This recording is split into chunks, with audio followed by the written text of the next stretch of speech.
Buonasera a tutti. Due volte è un riferimento a due rischi imprenditoriali che io ho intrapreso nella mia vita non per una mia propensione al rischio, ma solo per un certo coraggio e determinazione a concretizzare le idee in cui credo.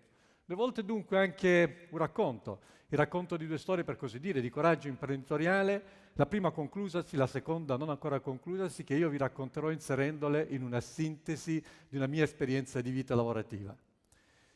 Io sono nato a Lecce, ho una laurea in scienze biologiche all'Università di Perugia, una specializzazione in genetica medica a Roma e ho lavorato in genetica per i miei primi 5 anni della vita post laurea e questo è il primo dei 6 periodi della mia vita. Dopodiché sono entrato nell'industria farmaceutica all'EPT, leader degli antibiotici in Italia come ricercatore presso l'impianto di produzione di Brindisi, e questo è il secondo periodo per passare poi al centro di ricerche della stessa società a Cerenzano in provincia di Varese come direttore del Dipartimento di Scienze Biologiche. Qui inizia il terzo periodo. Terzo periodo molto importante per me e per la mia famiglia per due motivi. Primo, trasferimento da Lecce a Como, dove risiediamo tuttora. Secondo motivo per un fatto molto importante che accadde pochi mesi dopo il mio trasferimento. Cosa accadde? Accadde che la casa madre della gruppo Le Petit fu acquisita e al termine di un lungo processo per definire il ridimensionamento della società venne comunicato che il centro di ricerche di Gerenzano, che era noto in tutto il mondo per la qualità della sua produzione scientifica, non era più strategico per la nuova società. Il risultato doveva essere chiuso, demolito, il terreno bonificato e posto in vendita, tutto entro il 31/12 del 1996. Voi potete immaginare lo shock a quella comunicazione, restammo sbigottiti, senza parole, vi fu un gelo nell'aula, una situazione di buio perché avevamo perduto tutti i punti di riferimento.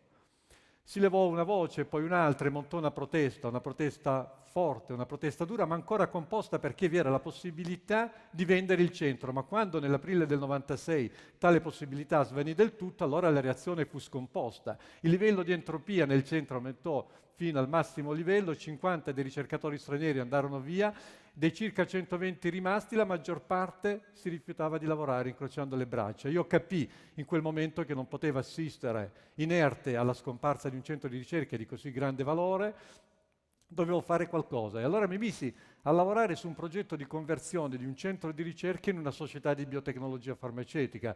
Il progetto sembrava molto difficile, ma io generai dei numeri col business plan che mi diedero il coraggio a continuare, presentai il progetto ai vertici della società, fui autorizzato ad andare avanti e fui nominato direttore del centro di ricerche per meglio operare. Bene, iniziai dunque una corsa perché bisognava far presto, bisognava finire tutto entro il 31/12 del 96. Questa corsa fu una corsa ad ostacoli imprevedibili sui quali sorvolo e arrivo direttamente all'ultimo giorno del 1996 quando nasce la società Biosearch Italia e così inizia il mio quarto periodo.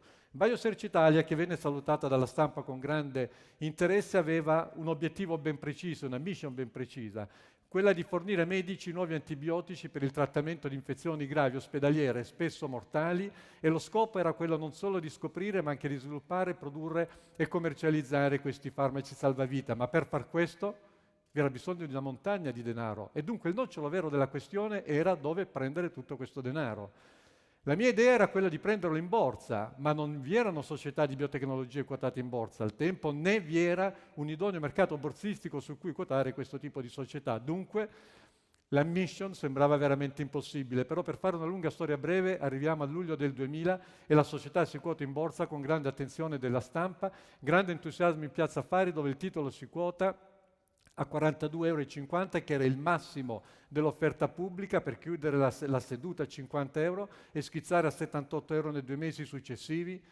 Essere in borsa in quel periodo, nella New Economy in particolare, era come essere sulle montagne russe. Sulle montagne russe se prima si sale e noi salimmo fino a duplicare quasi il valore iniziale, poi si scende. Noi scendemmo fragorosamente bruciando circa il 90% del valore di capitalizzazione della società. Dopo l'11 settembre il valore era solo 8 €. Cosa fare?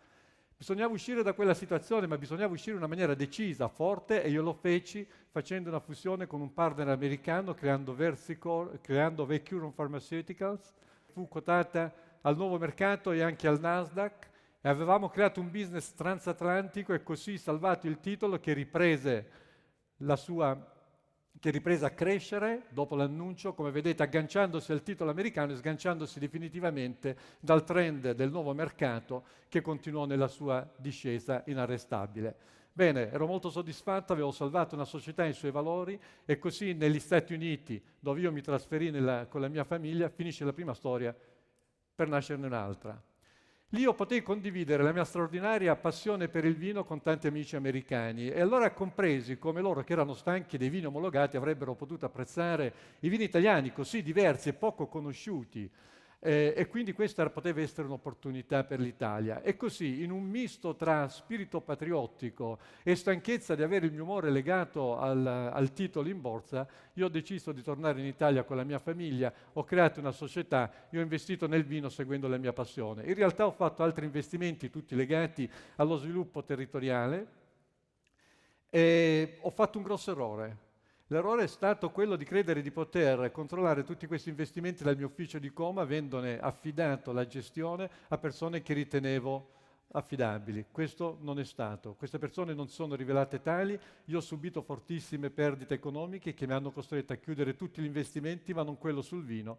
Anzi, questo l'ho incrementato per migliorare le aziende, per migliorare Tenute Mera, questa azienda pugliese, nei vigneti, nella cantina, i suoi vitigni autoctoni come il Negramare il Primitivo, questo blend che si chiama Sud del Sud che raffigura la scultura che con l'artista e amico Ercole Pignatelli abbiamo donato a Lecce. La scultura rappresenta l'unione delle culture nell'uomo, il vino vuole rappresentare l'unione delle culture viticole dove Negramare e Primitivo incontrano i vitigni internazionali. E poi ancora la cantina di San Paolo, che in Campania è ancora nelle attrezzature di cantina, nei vigneti, nei suoi vini, Falanghina Greco e Fiano, mitici vini bianchi della Campania e ancora i cru oggetto di ricerca del territorio e nella bella sede di Guagnano. Ma tutti questi investimenti, l'aver cambiato il management non ha cambiato le cose. L'azienda ha continuato a perdere e questo è stato il periodo più brutto della mia vita.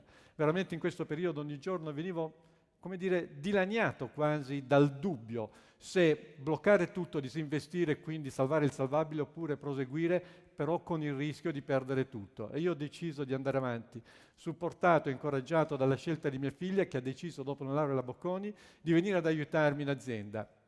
E così nasce il mio sesto periodo, che è il periodo dell'emigrante al contrario. Quindi dal luglio del 2012 io ho aumentato le mie frequenze in azienda, che sono diventate sempre più assidue, ho continuato a investire, adesso non ho più niente da investire, dunque investo me stesso e finalmente mi sono spogliato di questi abiti di imprenditore biofarmaceutico per vestire questi abiti di vignaiolo. E così insieme con mia figlia abbiamo portato in azienda persone leali e valide e con queste persone, con mio nipote ancora in azienda, con tanti altri collaboratori bravi e fedeli, stiamo riorganizzando l'azienda, messa sulla giusta strada, dopo tanti anni finalmente io riesco a vedere la luce. Ecco, io vorrei ringraziare adesso mia moglie Antonella che per la pazienza e il coraggio e mio figlio Pier Andrea che